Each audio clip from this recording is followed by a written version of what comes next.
इस प्रोग्राम के स्पॉन्सर है स्वागत अदरक लहसुन और मसाले 100% प्योर एंड हाइजीनिक।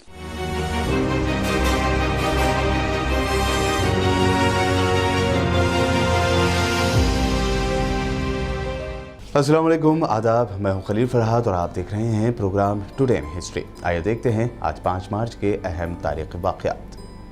5 मार्च 1931 के दिन भारत में तहरीक आज़ादी के रूह रवा मोहनदास करमचंद गांधी और साबिक़ वायसराय के दरमियान एक अहम समझौता हुआ, जिसे गांधी इरविन पैक्ट के नाम से जाना जाता है।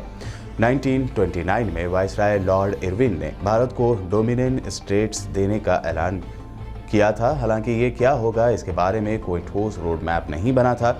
1931 में गोलमेज कॉन्फ्रेंस के दौरान भारत के आइन के बारे में बहस हुई थी। गांधी जी और इरविन के दरमियान इस समझौते से पहले 8 मीटिंगें हुई। 1931 में 5 मार्च के दिन दोनों ने एक समझौते पर दस्तखत किए। इसमें तय किया गया कि इंडियन नेशनल कॉन्फ्रेंस सिविल नाफरमानी तहरीक को ख़त्म करेगी और लंदन में होने वाले गोलमेज कॉन्फ्रेंस में हिस्सा लेगी।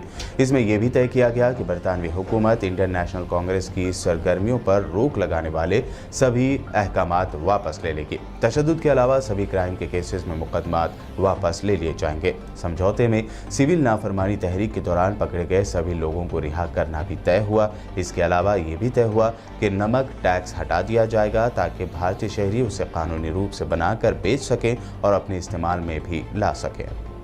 5 मार्च 1966 के दिन जापान के माउंट फूजी में एक बोइंग प्लेन हादसे का शिकार हो गया था, जिसमें 124 लोग मारे गए थे। एक महीने की मुद्दत में ये तीसरा अमेरिकी जहाज था जो इस इलाके में हादसे का शिकार हुआ था। जांच में पाया गया कि जापान के सबसे ऊंचे पहाड़ माउंट फूजी के पास तेज हवा के झोंकों की वजह से जहाज अपना तवाज़ुन खो बैठा था, जिसके बाद जहाज के हिस्से टूटकर इधर उधर गिरने लगे थे। ऐसा भी माना गया कि जहाज के पायलट ने मुसाफिरों को माउंट फूजी का नज़ारा दिखाने की कोशिश की होगी, जिसके बाद अचानक माहौल में खराबी पैदा हुई और जहाज अपना बैलेंस खो बैठा। 29 सालों तक इख्तिदार में रहने वाले सोवियत के डिक्टेटर जोसेफ स्टालिन की 5 मार्च 1953 को मौत हो गई थी।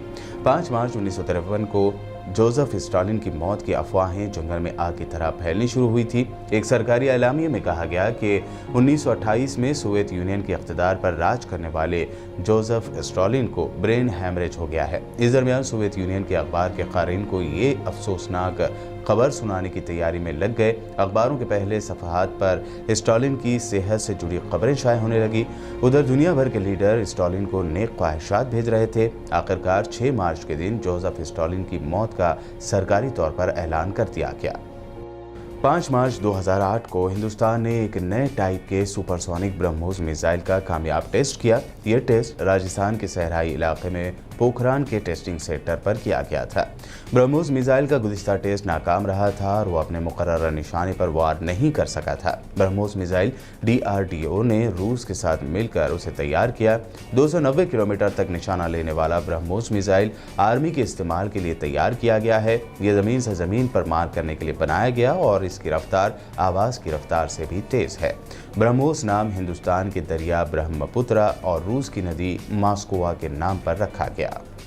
वेनेजुएला के सदर और अमेरिका के कट्टर मुखालिफिन में से एक हुगो चावेज़ की 5 मार्च 2013 को मौत हो गई थी। हुगो चावेज़ फौजी, पॉलिटिशियन, आवाम के महबूब रहनुमा थे। जब नायब सदर ने हुगो चावेज़ की मौत का ऐलान किया तो तमाम क़यादत की आंखों में आंसू थे। गम से निढाल आवाम दहाड़े मार मार कर रोती नजर आई। जून 2011 में कैंसर की तशखीस इनमें हुई थी, जिसके बाद उनके क्यूबा में 4 ऑपरेशन हुए। आखिरी बार फरवरी में अपना इलाज करा के वो वापस आए थे, ताहम उनकी तबीयत संभल ना सकी और कैंसर से 2 साला जंग में वो जिंदगी हार गए। क्यूबा के दाएं बाजू के रहनुमा फिडेल कास्ट्रो के करीबी दोस्त चावेज़ ने हर मैदान पर अमेरिका को ललकारा। पाबंदियों के बावजूद इराक के सदर सद्दाम हुसैन और लीबिया के सरबराह मुअम्मर क़ज़्ज़ाफ़ी के साथ उनकी मुमालिक जाकर मुलाकातें करने वाले वो दुनिया के पहले रहनुमा बन गए थे। अपनी बेपनाह साफगोई की वजह से चावेज़ हमेशा अमेरिका को तलख नामों से पुकारते रहे। तो ये थे 5 मार्च को होने वाले अहम तारीख़ी वाक़यात और मुख्तलिफ पर्सनालिटीज़ की शॉर्ट बायोग्राफी। यूट्यूब पर BBN चैनल को सब्सक्राइब ज़रूर करें और शेयर करें।